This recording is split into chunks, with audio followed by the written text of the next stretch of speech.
We jump straight into it. The judge doesn't even flinch. 6 months in jail, no delay. And that pause in the defendant's voice, that's fear setting in. This isn't just another day in court. It's the moment her entire world shifts.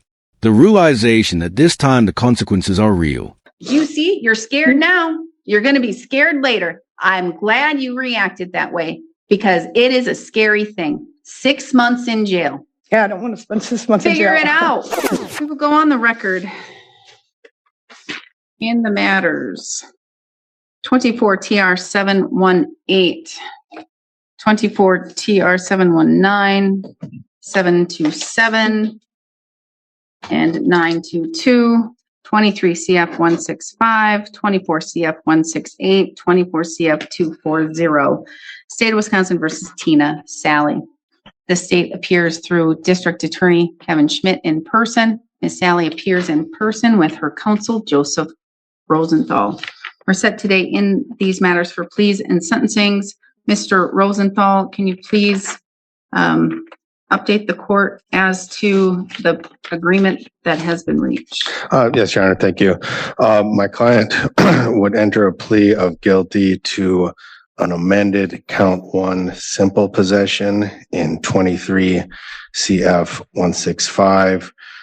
Counts 2 through 5 would be dismissed and read in. In 24 CF 168, my client would enter a guilty plea to count 2, felony bail jumping. Counts 1 and 3 would be dismissed and read in. 24 CF 240 would be dismissed and read in its entirety.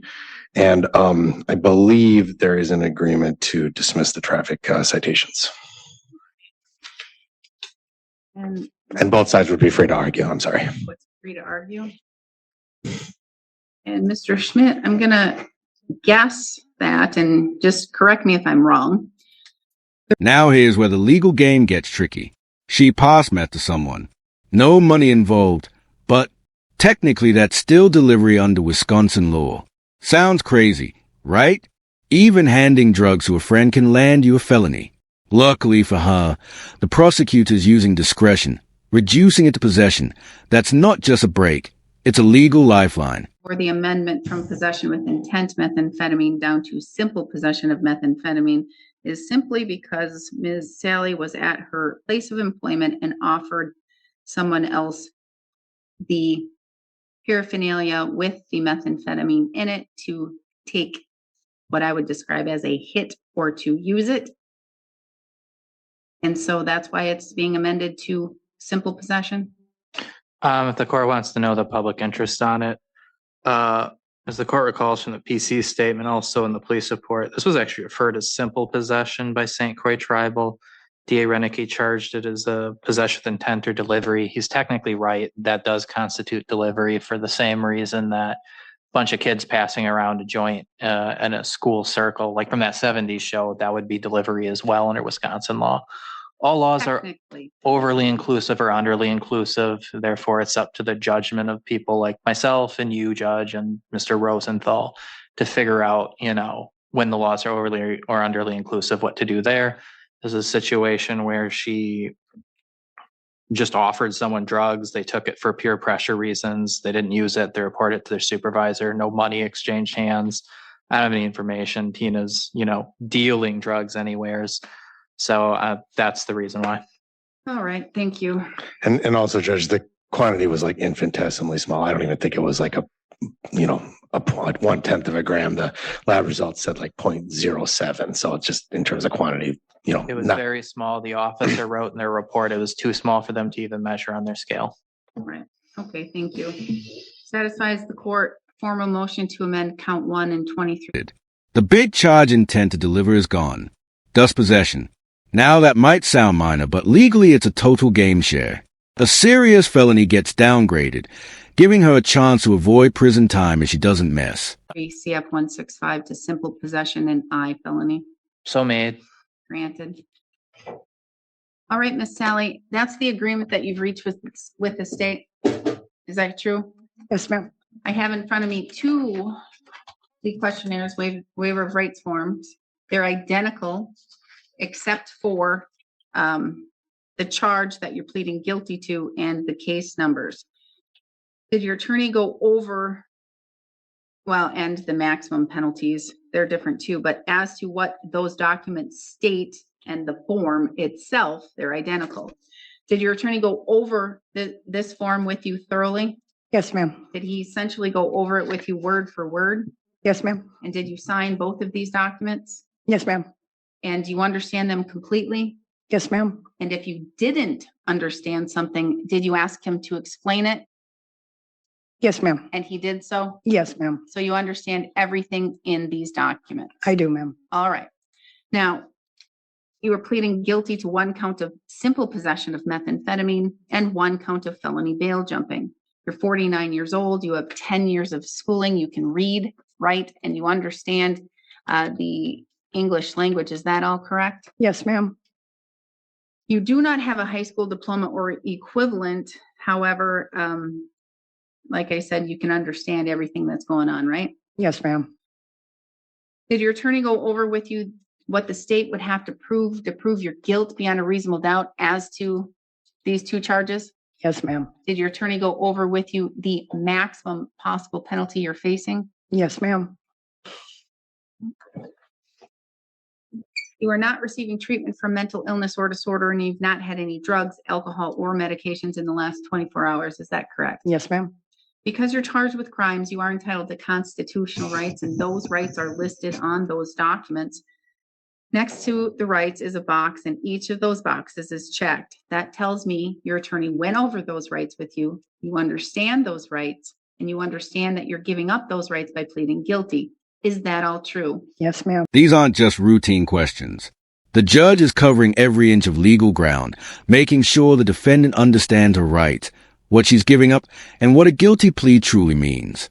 One wrong answer, and the whole deal could fall apart. No confusion, no excuses. Everything has to be crystal clear. Do you need me to go over those rights with you in any more detail? No, ma'am. So you understand those rights completely? Yes, ma'am, I do. You understand that if you're not a citizen of the United States, your pleas could result in your deportation. Yes, ma'am. You understand that you're pleading guilty to felonies. As such, you will no longer be able to use or possess a firearm for life. Yes, ma'am. You will no longer be able to vote in any election until your civil rights are restored. Yes, ma'am. You understand that the state would have to prove in 24 CF 168, the felony bail jump, that on or around July 14, 2024, in Burnett County, Wisconsin, having been charged with a felony in Polk County case number 22 CF 171, and having been released from custody, you intentionally failed to comply with the terms of your bond by possessing illegal drugs, substances, or paraphernalia, and you did not have any valid prescription to possess any of the items you had. Do you understand what the state would have to prove? Yes, ma'am. Do you understand the maximum possible penalty could be up to a $10,000 fine, 6 years of incarceration, or both? Yes, ma'am. You understand that in 23 CF 165, count 1, amended to simple possession of methamphetamine and felony, the state would have to prove on or around September 9th, 2023, you possessed a substance. The substance was a controlled substance, methamphetamine, and that you knew or believed that substance was a controlled substance, methamphetamine. Do you understand what the state would have to prove? Yes, ma'am, I do.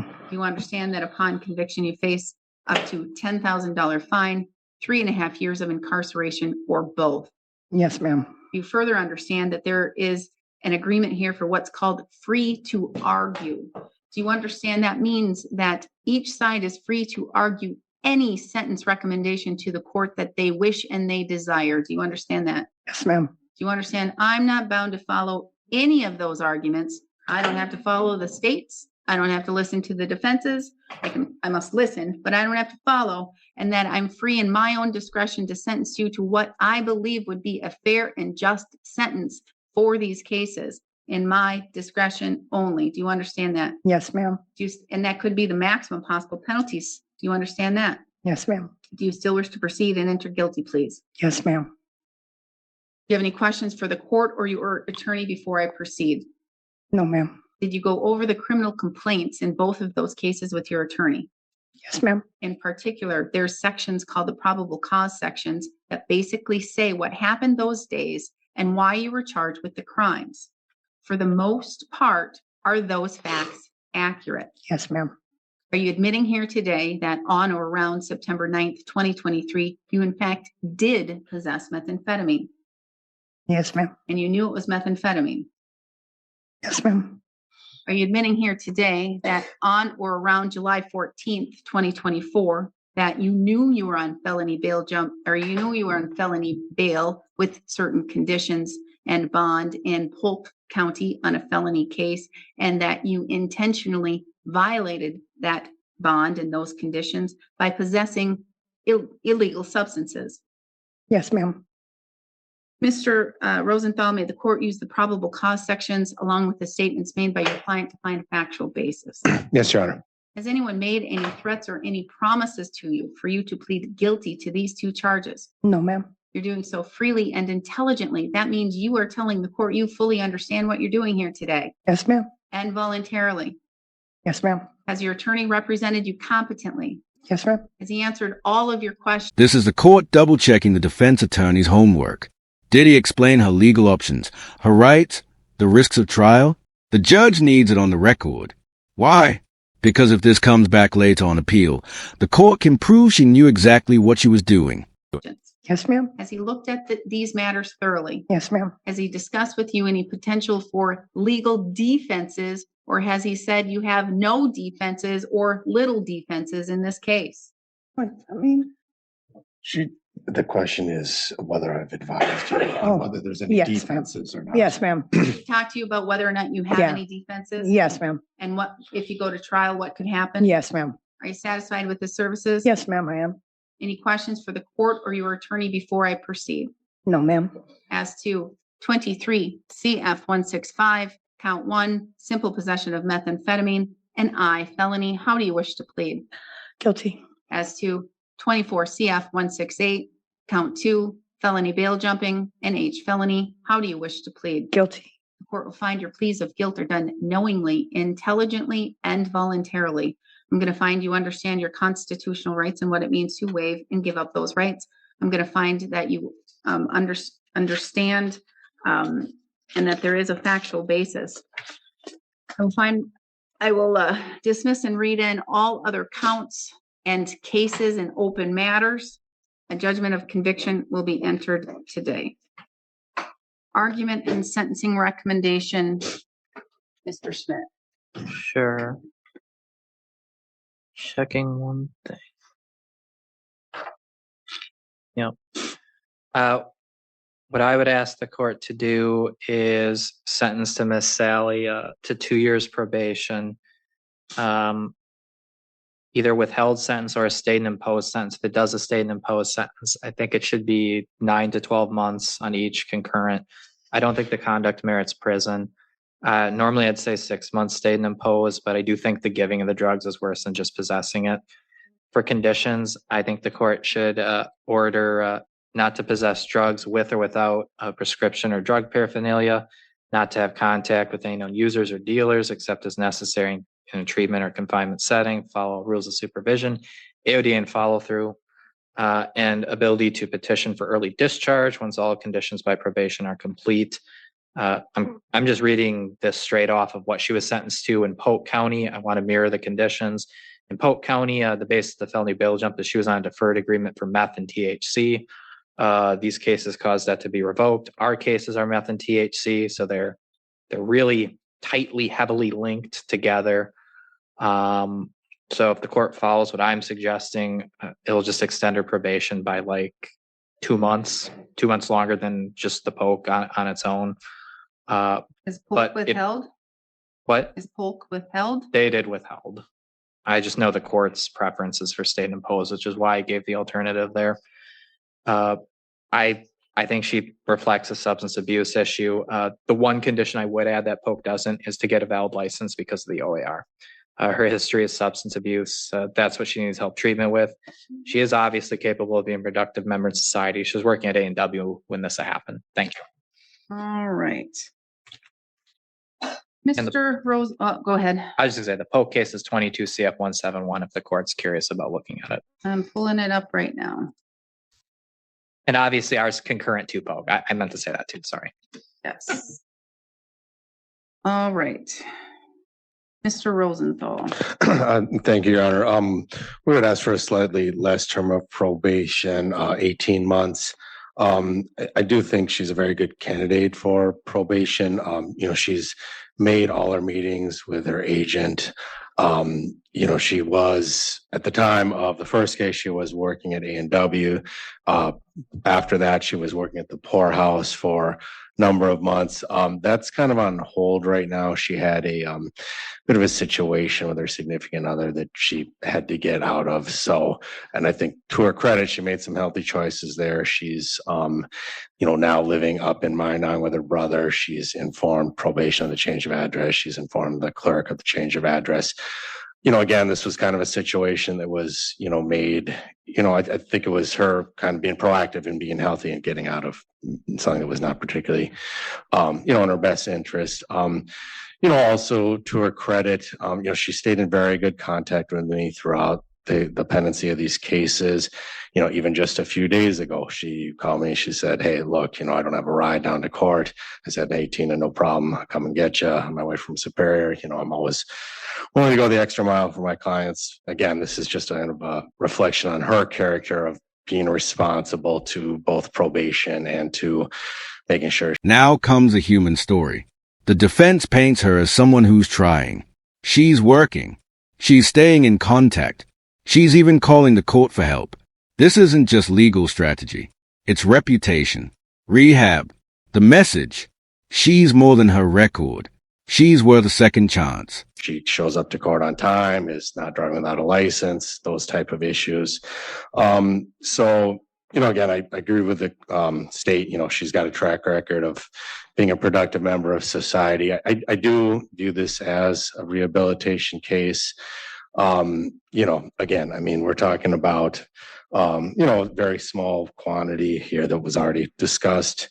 In terms of it being less than 1/10 of a gram of methamphetamine. The THC, I believe, was a cartridge. So it's, it's personal use, no allegations of, well, there was an allegation, but it's been amended. There's no facts to support, dealing or delivery.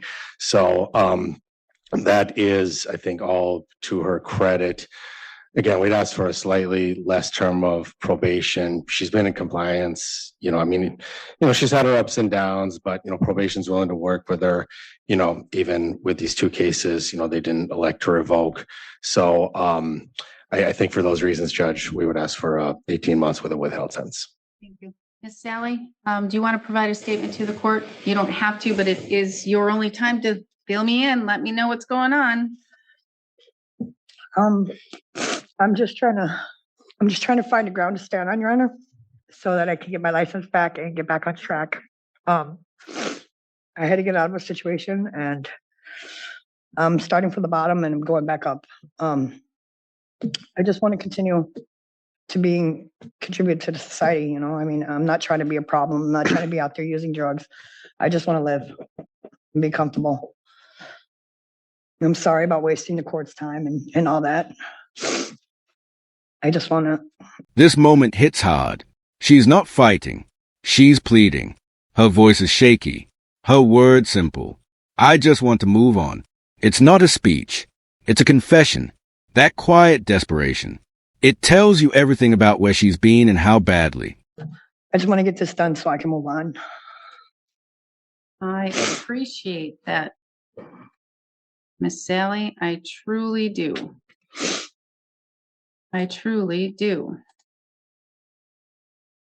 Everybody says it. I'm going to tell you, everybody says, I'm sorry for wasting the court's time.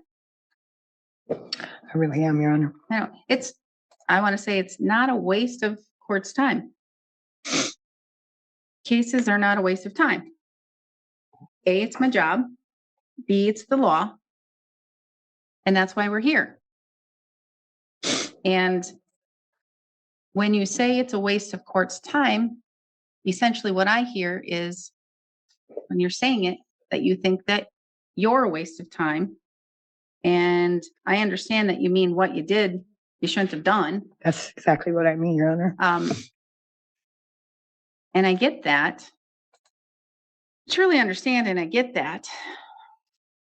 Miss Sally, I think this is the first time I've seen you in front of me for things other than driving without a valid driver's license. Quite honestly, if I'm thinking back to 2017 when I first stepped on the bench, my number one objective, well, A, I want you to be clean and sober.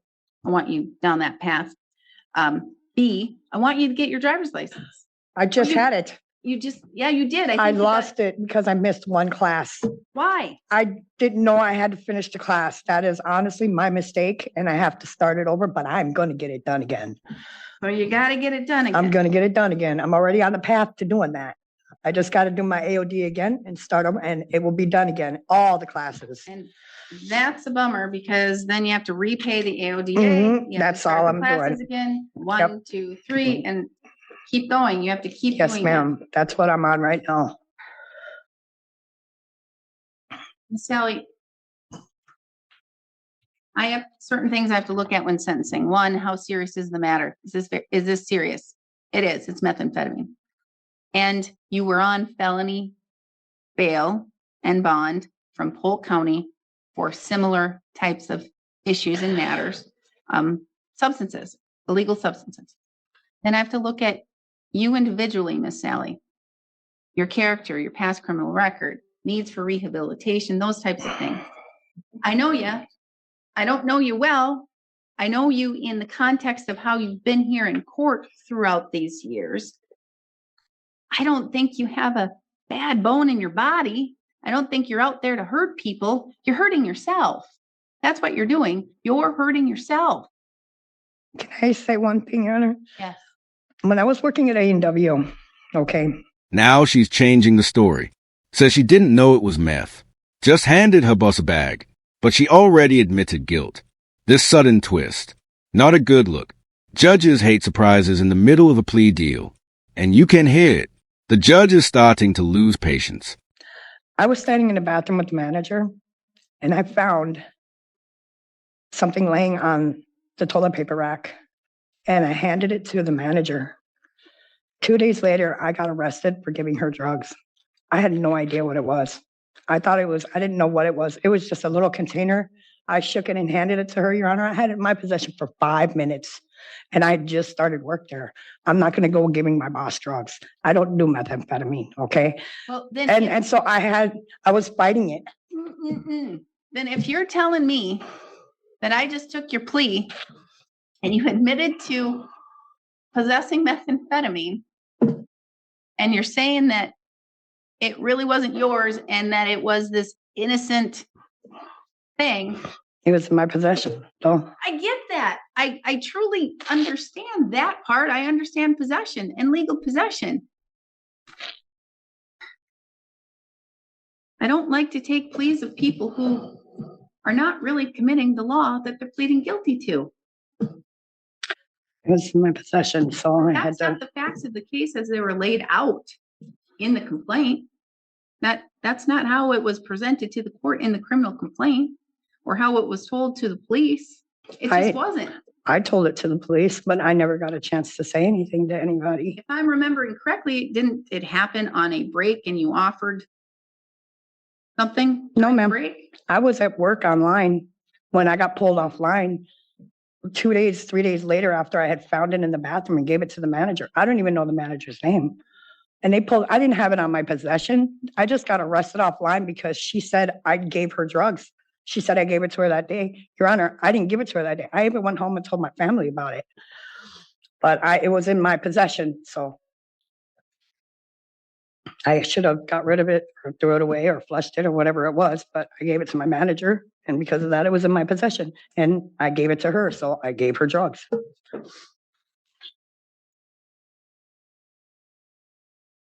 That's all true. So that's All facts. You were in possession, but And- it wasn't in.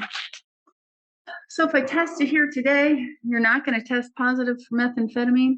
no, ma'am.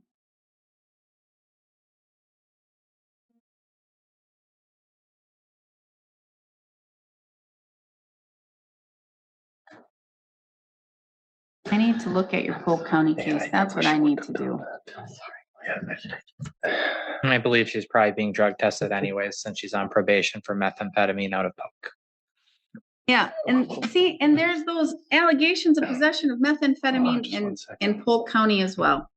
And so, Miss Sally, I want to believe you. I truly do. I truly want to believe you. But then we have Polk County case number 22 CF 171, and you pled guilty to possession of methamphetamine, possession of THC. It's a story. It could be plausible, but based upon the facts of the criminal complaint as they're laid out in that criminal complaint, that's not how it happened. That's fine, Your Honor. That's not how it happened. That's fine, Your Honor. And that's all I get. I don't get discovery. I don't get to talk to witnesses. I don't get to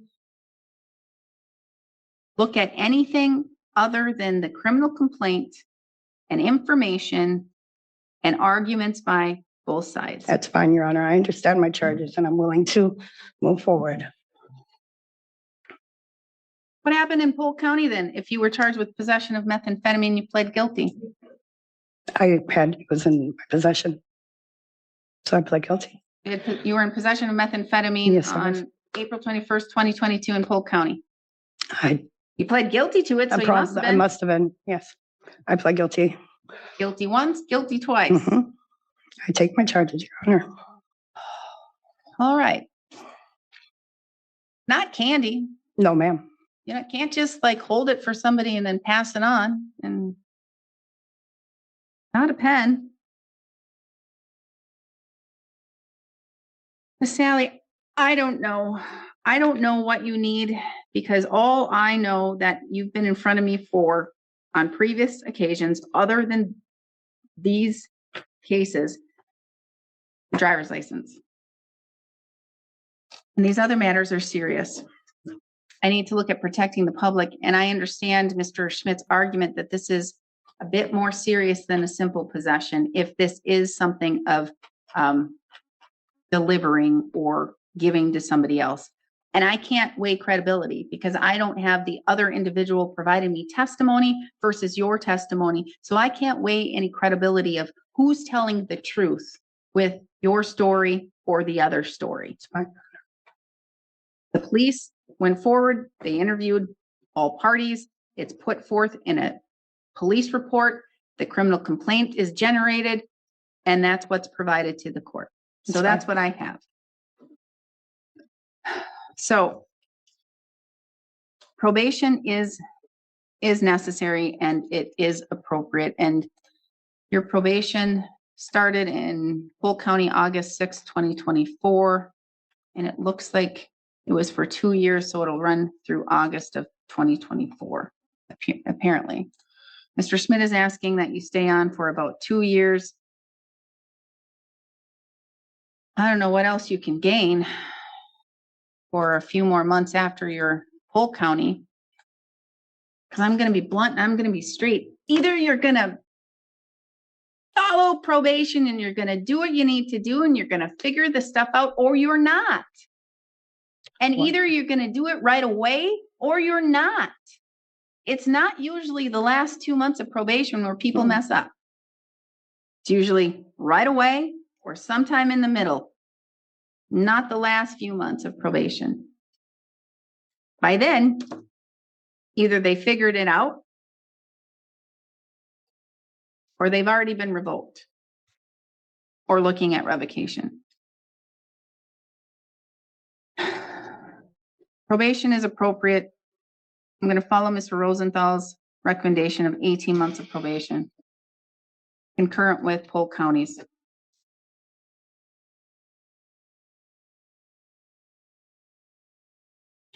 With regards to sentences,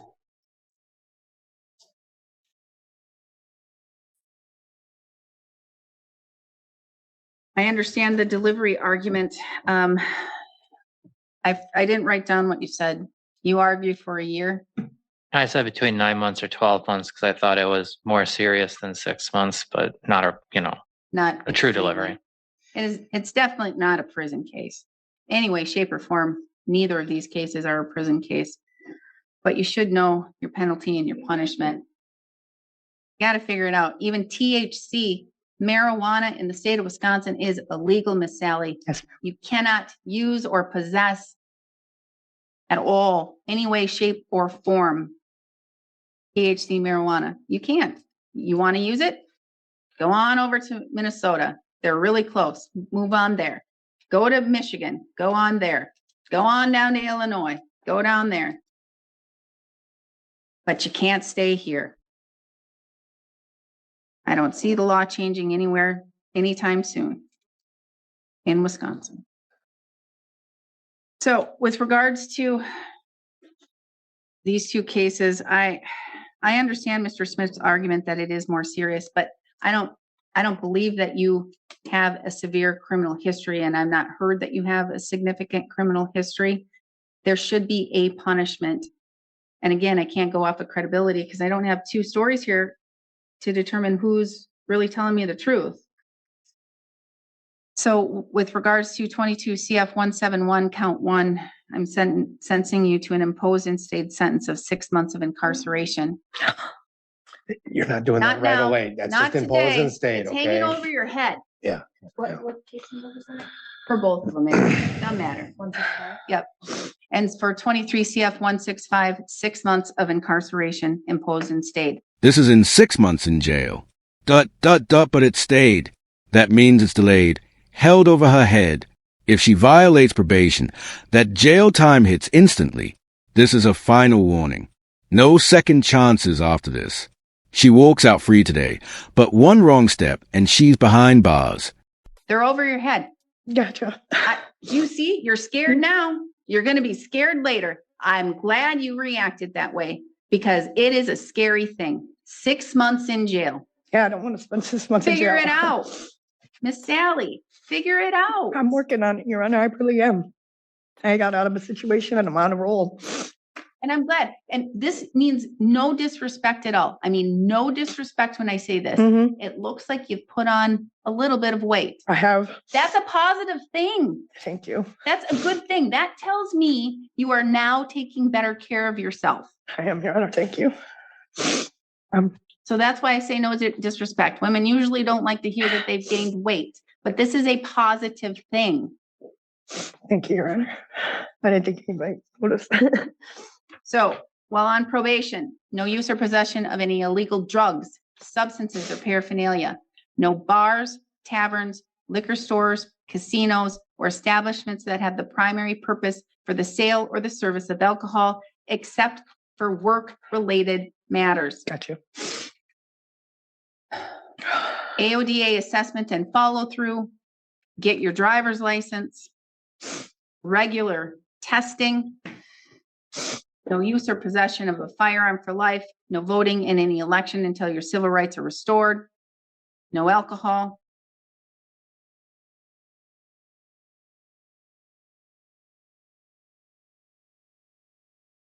I'm going to also say no contact with anyone on felony probation or felony extended supervision for drug-related charges and convictions without agent approval, except in treatment or if you're incarcerated, obviously.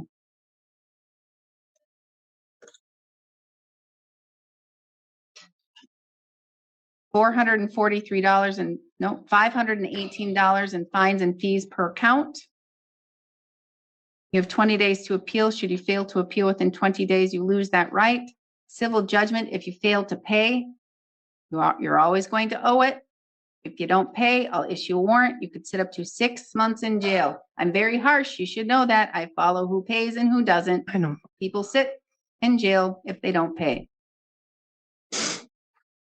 I need your DNA. When you're done here, you're going to go and provide it to the sheriff's department. You have the ability to request it be expunged through the written letter through the Department of Justice. Not me, not the county, the Department of Justice. It looks like I need fingerprints in 24 CF 168. You're also going to need to give fingerprints in that file. I need them in every file. What am I missing, Mr. Schmidt? One, did the court say get a license as one of the conditions? I did. Mhm. And two, because Attorney Rosenthal expressed uncertainty about the beginning, we are dismissing, but reading in all the traffic tickets, including the Village of Siren ones. I have authority to do that for Madam Benson. Yes, everything else that's open. Okay. What am I missing? I may have missed it, Judge, but was there concurrent language on both counts if revoked? Yes. Okay. Current. Okay. All right. Then we are adjourned. Thank you. I'm going downstairs. I gotta. Yeah, you gotta get some paperwork here. Yeah, I gotta run downstairs.